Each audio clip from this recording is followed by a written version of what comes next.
folks, once again, it's Captain James Nelson here from Dude Crafts Guitars.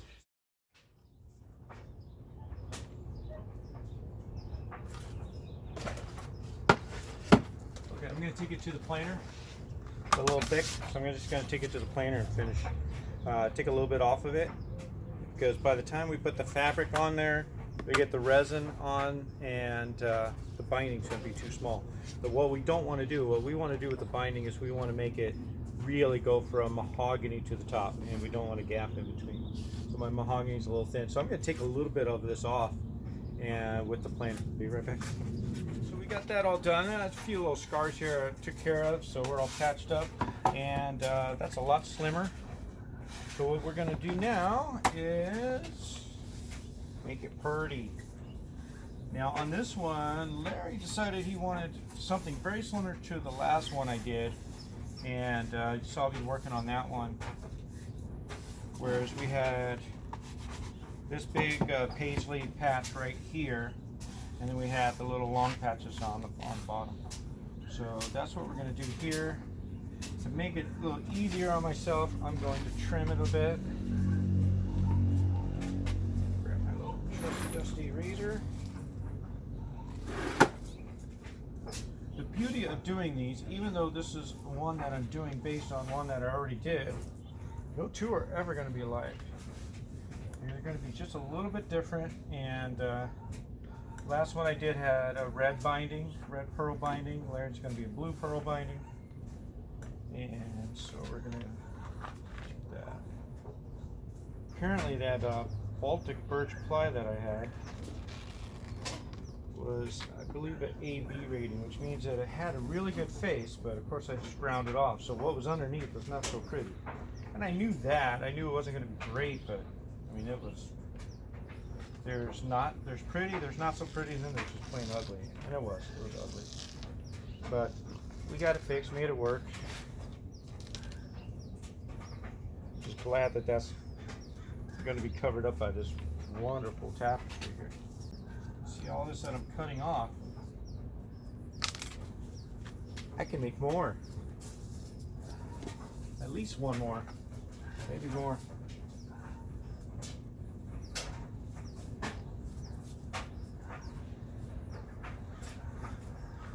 think I look awkward folding this up. You should see me folding up t-shirts.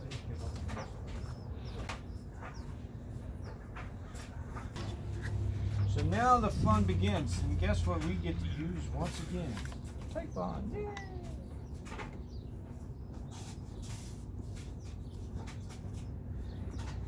That's gonna look good. Now again, you notice that there's too much here.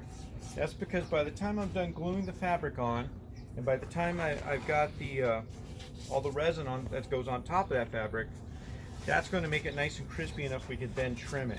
If we trimmed this now or ahead of time, then when it comes time to do all the trimming, it's just really hard to get a nice solid edge. You can do it. I've done one like that on a previous guitar, one that was already made. We rewrapped it. So let's do this. I've got it basically right where I want it. What I'm going to do now is tape it right here, so it doesn't move unless I change my mind.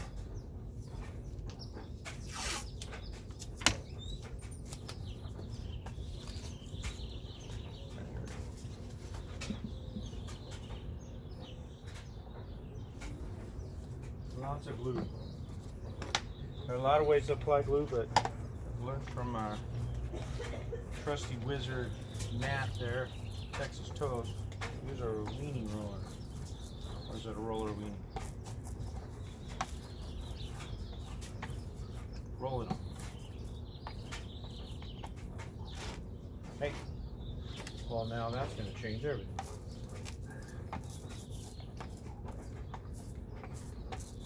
I'd use a clamp to hold it, but our clamps are busy right now. Nice and as evenly as possible, not too thick, just enough to grab the fabric. It's going to meld into the fabric itself, which you want somewhat. You want it enough for adhesion, but you don't want it so much that it turns the fabric into a different color. The last thing we want is, the glue to come totally through to the top of the fabric. Well, now that's going to change everything.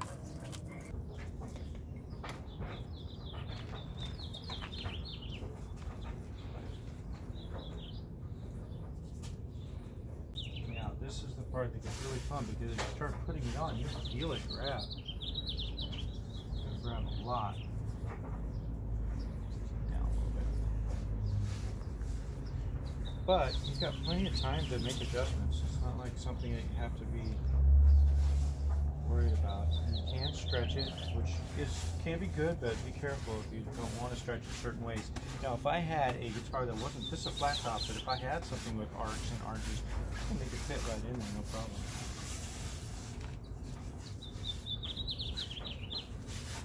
Or even like an arm cart, it would fit right on an arm cart. Much more than that. Squeegee it on real nice and easily.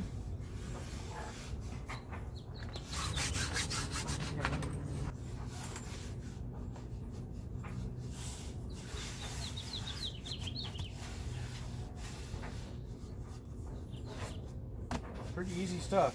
Now we're going to let that sit. Only you need to sit it for about maybe an hour, and then you can put the resin on. But we were just called in to help with dinner, so we're going to do that. I'll probably see to this in a lot more than an hour, I'll tell you that. So it'll be later, no big deal. We'll get it done when we get it done. First, let's get some food in the pot, get the people around the table. Chow down. All right, we're back. Let me go ahead and get this ratty old apron back on. That's what keeps my t-shirts pretty. I think I look awkward folding this up. You should see me folding up t-shirts. Okay, now what we're gonna do is just give it like a little peel test. Yeah, it's on there. So it's on there. Typon's all good. Now we're just gonna trace it with the trusty little rusty razor blade. Ooh, there's sharp edge on that side.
There we are. Now I'm going to save. I think there's a big enough chunk on that.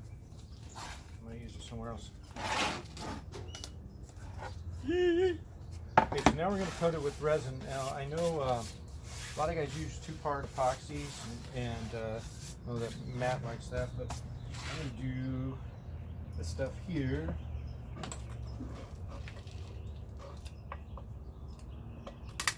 That's the Solar Res. Now this stuff is going to take off in the sunlight. So what we're going to do is I'm going to get this on here, get a nice coat on here, and I'm going to go off camera for a little bit out in the sunshine, and it only takes a few minutes. And then that's going to set it up, and so you're going to be looking at basically, you know, the top of this table for 10 minutes while it's up. Actually, they say it takes less than that, and it's true. I have done it in less than 10 minutes, but I like to let it get really nice and hard and crispy. Pour it on there. Get our little weenie roller. Just gonna roll it back and forth.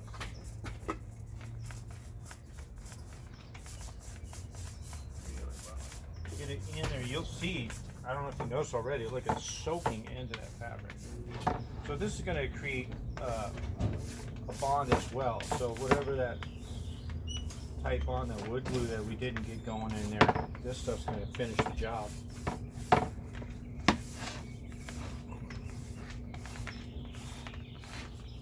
with this stuff, you don't necessarily have to get totally bar top shiny, thick, because we're going to finish it off with polyurethane.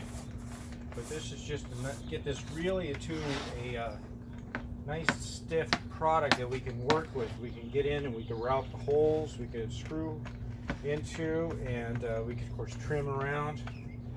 So it just really gels it into there so that you're not putting all the work onto the spray poly. It came out pretty good. Yeah, well, you weren't staring at the desktop for too long. Alright, so we're going to start another one. And then after we set this next coat, this coat's going to be a lot thinner because now I'm not pushing it into plastic, I'm pushing it onto the resin. See, it's just already, it's like just scrolling along here. So when I'm done with this one, I'm just going to do the one coat here, spread it on. And then when I'm done with that, then I'm going to come back and I'm going to sand it real lightly before putting on the next one. And the one I'm using, this is actually their drain filler, but it's just got a lot of little micro beads in it. Makes it really nice and thick and sets up really well. It's perfect for this. You can get other stuff. They do have topping agents, and of course they have all the different products they make for surfboards that would probably work really well for this. But I don't like having 15 different flavors of cans around, so I just keep this. And I use their new.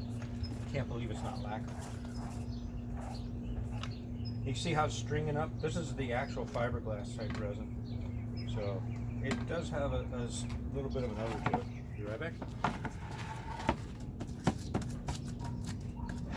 Okay, looks like it might be dry enough. Let's get some sandpaper on that.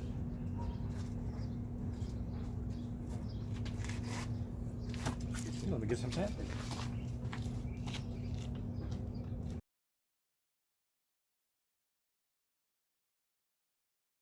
320.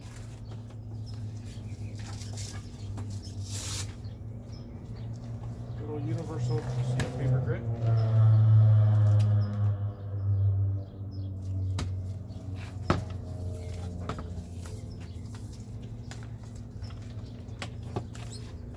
All right, here we go.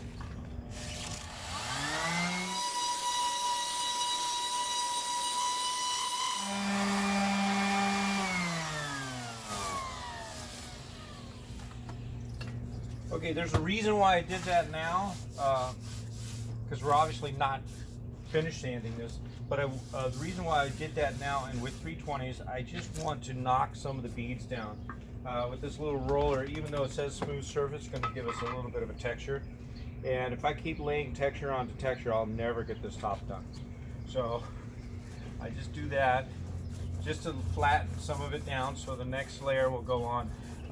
You know, I know a lot of guys like sanding in between coats for adherence. You really don't need to do that with this product, but I did it for what I just said. I just don't want to have to knock a bunch of, you can put beads on top of beads and all you're going to end up with is a bunch of beads. So I want it nice and smooth as I can now.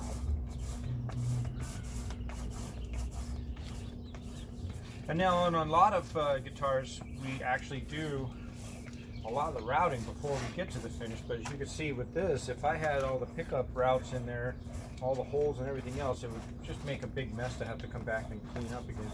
So that's why I'm doing it all, finishing the top first, and then we'll come back in and do all the routing.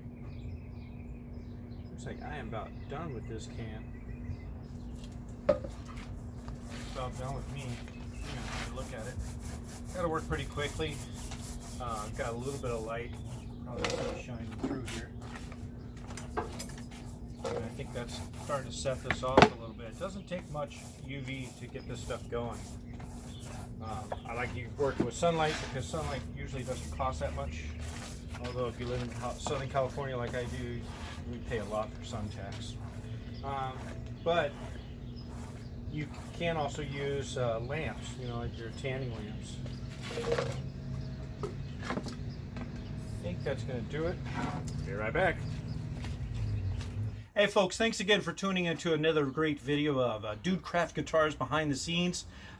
Stick around if and watch some more. If you like it, go ahead and hit that little subscribe thing. That way you'll know when we've got a new video for you. And please feel free to follow along, hit the like button, make a comment, even if it's one you don't think I'll like. And believe it or not, I do learn a lot from people like you, and I do appreciate it. Thank you.